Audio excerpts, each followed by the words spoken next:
Hey guys, and welcome to Ozzie Reviews, and welcome to the last Q&A series of 2017. So guys, wherever you are, I just want to take this opportunity to wish you a very safe and happy new year, and hopefully that you get to spend a lot of time with loved ones and get to do a bit of shooting over that period and that break. Anyhow, let's jump into this month's questions for Q&A. So the first question we got here is from Troy Dallymore, and he asks here, he says, "Hi Ozzie, once a fairly decent scope is sighted in, should it hold it from there on in? I'm using a Loophole VX3 on my Tikka 308 and finding that I have to zero it in regularly. Thanks mate." Well Troy, mate, no. The short answer is no. You shouldn't have to re-sight it in. Probably I'd like a little bit more info on it, like how far out is the shots from the previous time you used it and stuff like that.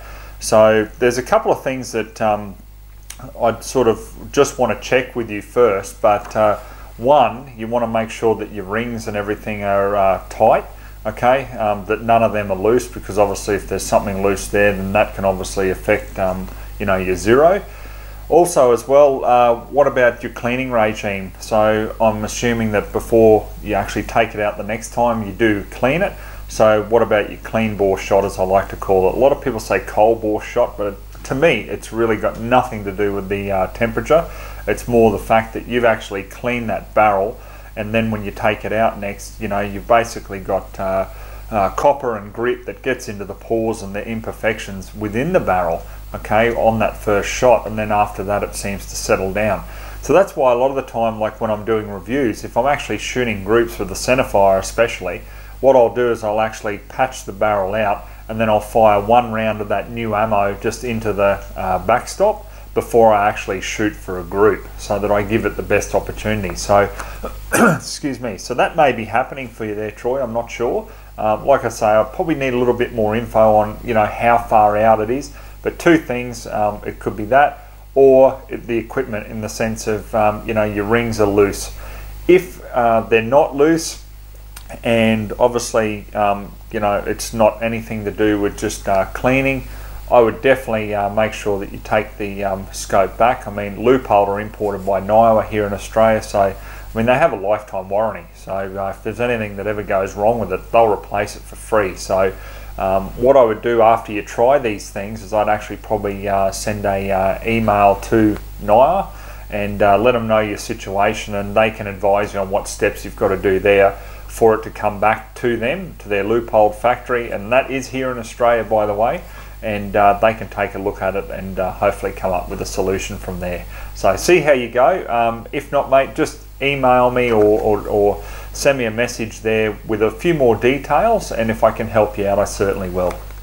Now the next question here is from Edward Gayton, and he says, "G'day mate, hope you've had a good Christmas. I've been looking into the 17 WSM, which is a Winchester Super Magnum, and the 17 HMR, which is a Hornady Magnum rimfire.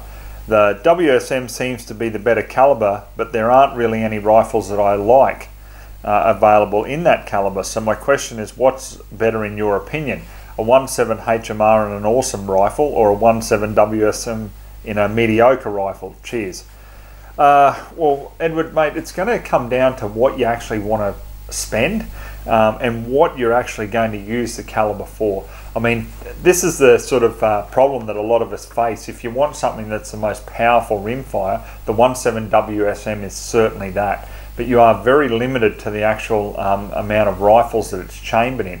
I mean, I had that Ruger 77 17 WSM, and look, I really put a lot of time into that rifle, and what I found and what I've seen on other reviews that I've seen of the caliber, not just that rifle, I'm talking even semi-autos, Volk Horton, Franklin Armory, stuff like that, is out of a 5-shot group, they seem to fire 4 rounds, which are pretty good, a decent sort of group, and then almost 99% of the time you have one flyer out of every 5-shot group, which is very, very frustrating, because you just don't know what's going on or what's causing it. So I really think that it is the caliber. So what I'm getting at here is, accuracy wise, you will definitely achieve more accuracy with a good quality 17 HMR than what you will do with a 17 WSM. However, the 17 WSM really steps it up in energy. I mean, there's only 9 foot-pounds difference between a 20 grain VMAX out of a 17 WSM and a 35 grain VMAX out of a 22 Hornet at 200 yards. So they're virtually the same at 200 yards. So that's a fair bit of energy. In saying that though, accuracy, I mean, to me is pretty much everything. If I don't have a rifle that's very accurate, I'm just not happy. So look, you could go to that 17 HMR. Price wise on the ammunition is really important as well, mate, because you know the 17 WSM comes in at anywhere between sort of around 44 cents a shot right through to like 67 cents a shot, depending on what brand you use, which is just absolutely ridiculous for a rimfire in my view. It just shouldn't be that much. The 17 HMR obviously is a lot more affordable. Average shot around about 20 cents to 25 cents a shot, so you know, I mean, on average about half the price of the 17 WSM. So really it comes down ultimately is how much you want to spend and what you actually want to use the caliber for. You know, if you were saying I'm just going to go out and I want to just shoot some rabbits and you know, I might get a dog here and there or a fox or something like that, probably the 17 HMR would be the way to go. But if you wanted something where you wanted more punch over extended range, so you know, say you were shooting like foxes at 200 yards or something, I'd definitely go for the 17 WSM just on pure terms of energy that it can deliver at that distance. But ultimately, look, I'd probably be leaning more to the 17 HMR because at the present time, the 17 WSM just hasn't got the goods in my view. That's only my personal take on it. So the next question I've got here is from Ryan Eden. He says, any tips or advice for teaching a junior shooter that is right-handed but left-eye dominant? Look, Ryan, I'm very basic with that sort of thing. I've only ever seen it done before where you use a patch. So in other words, you know, if they're left-eye dominant, patch goes over the left eye, so when they bring it up to their shoulder being right-handed, you know, their right eye is basically the only eye that's going to have vision out of it, and you can just train the junior shooter that way.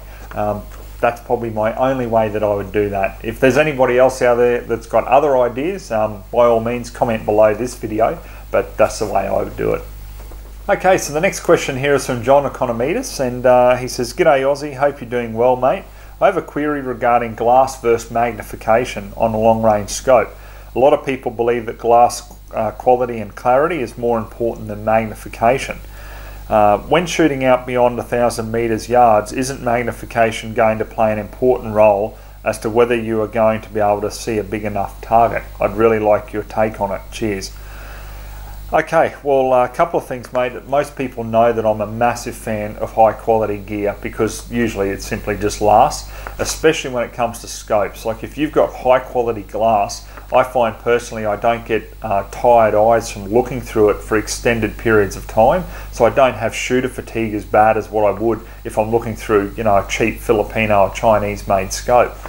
Also too, what I find with it is I like to be able to have a high quality scope because in that glass I like to be able to see every detail I possibly can out at that extended range. You know, I like to be able to see the different branches move on trees, things like that, so that I can see the wind and judge the wind and hopefully make the best possible accurate shot. So there's a couple of reasons, but then on the flip side of it, I mean, if you're shooting out to 1,000, then obviously a 4-power scope isn't going to be able to really cut it for you, is it? But keep in mind, the US Marine Corps used fixed 10-power scopes on their 308 rifles for many, many years, and that was shooting out there to 1,000. So obviously that's on human-sized targets. You know, they're able to do it. So this is why I always say to people, you know, if you're going to get a scope, especially on like a hunting rifle, and I know here this is more target of what your question is, but like on a hunting rifle, and people put like 14, 16, you know, 20-power scopes on a hunting rifle, and I just shake my head and I just think, yep, okay, well when you go out and use it for the first time, you'll see my point of view where I keep saying you don't need that. You know, you'll be quickly winding it back to 6-power and shooting that way. So applying that sort of rationale to, you know, target shooting is you'll probably find, you know, like on 10-power or even 12-power, you can shoot out there. You know, if you're aiming for like a gong or something like that, you'll be able to hit it.